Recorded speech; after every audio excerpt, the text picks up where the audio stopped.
Hi, it's me, Ed Rushman with Whitestone Journal again. Driving on the way to work, thinking about which emotions or frames of mind require other people.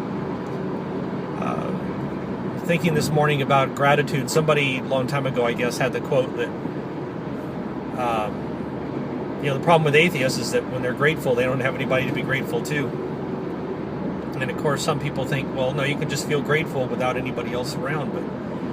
But can we really? I mean, if you think about it, gratitude, you really want to be grateful to somebody. You want to just, if you're just grateful, you're just, oh, that was nice. Oh, I'm so thankful. Well, but even we say thank you to someone else. I don't know that we say thank you.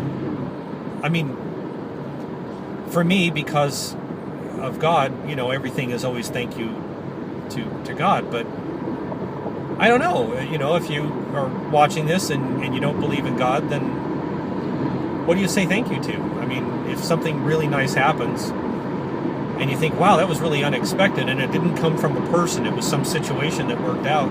I don't know. I mean, there's some things I was thinking about, determination. Determination doesn't require another person. Determination is just something that's just in us. We just feel, I'm going to do this. I just got back from climbing at the climbing gym where I'm, trying to get up 50 feet up on a wall. And there's a certain amount of determination there that happens, and, that's fine. And that's just me. That's not, I don't need somebody else. I don't need to share my I mean, I could, but I don't need to share my determination with somebody else to make it real or for it to be determination. But if I take a fall on there and I'm on a rope and stuff and my partner has to catch me, if my partner catches me, then I'm grateful to her for catching me, and I'm appreciative. And appreciation requires something outside of ourselves, but not necessarily a person. I can appreciate the beauty of a painting without, strangely enough, I really can appreciate it without necessarily thinking of the artist. I should, I kind of feel like, yeah, I should appreciate the artist and think of them, but I don't all the time. A lot of the time I'm just caught up in the art. The beauty of nature, should make me, I suppose, be grateful to God. But a lot of the time I'm just caught up in the beauty of it, and I don't really think as much about it. I'm going to get past this truck here. There we go. This is going to be a different experience. Anyway, so I don't know, it's kind of an interesting thing. A lot of the seven deadly sins, envy. Envy requires someone else. It requires that somebody else has something that we wish we had. And then we turn green with envy. But on the other hand, sloth.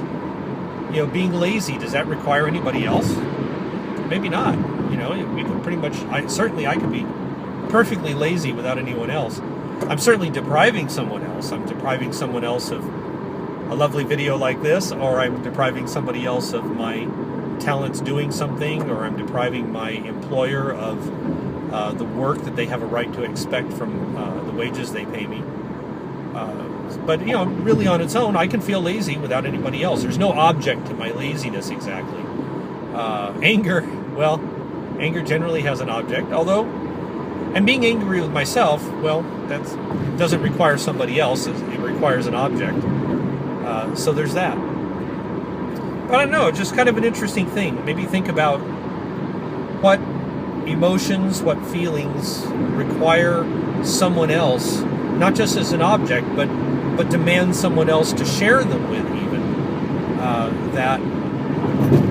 There's some things that we look at that are beautiful or good or pleasant or fun or anything else. And I know for me, there's times where I think, oh, I wish I could share that with somebody. And sometimes I think I wish I could share it with a particular person. I wish they were here so I could share it with them. Other times it's just I want to share it with somebody. Some things work better as a shared experience. I have a really hard time going to the gym and just working out and doing weights and the whole thing because I don't really share it with anybody. And even if I go with others, it's nice and it is better. But it's not as intensely of a shared experience as when I go climbing or do things that play tennis or throw a ball around or any of that kind of stuff. Those are really naturally shared things, and sometimes not possible to do without somebody else. But maybe think about what things we feel, things we want to feel. The idea of, there's people who say, well, you should cultivate a happy attitude or cultivate an attitude of gratitude. That's great, but a lot of those things, if you don't have somebody to be grateful to, if you don't have somebody to be happy with or something to be happy about, that can be hard to just create an emotion, create a feeling just out of thin air and make ourselves feel it,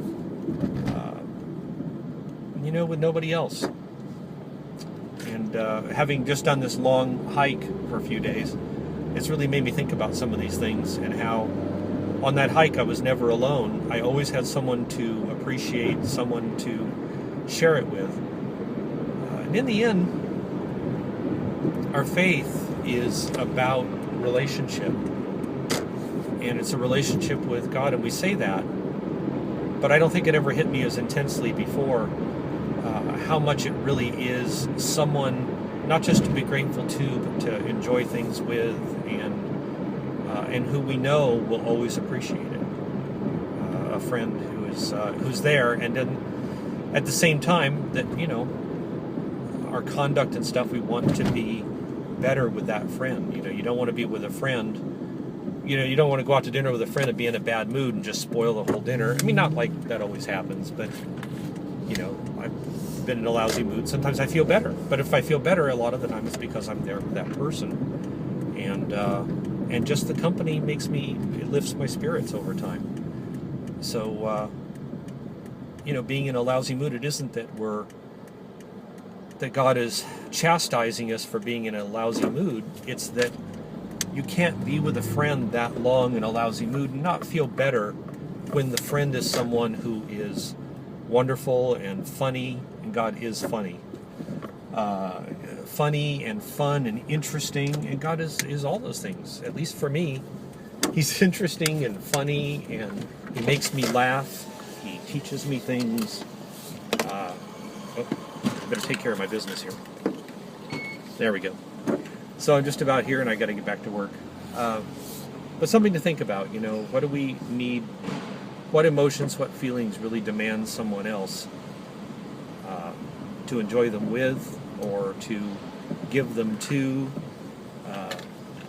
What things are just on our own, and how can walking with God and having that relationship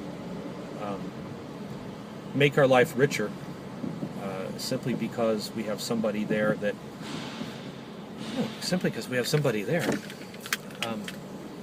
anyway, stuff to think about.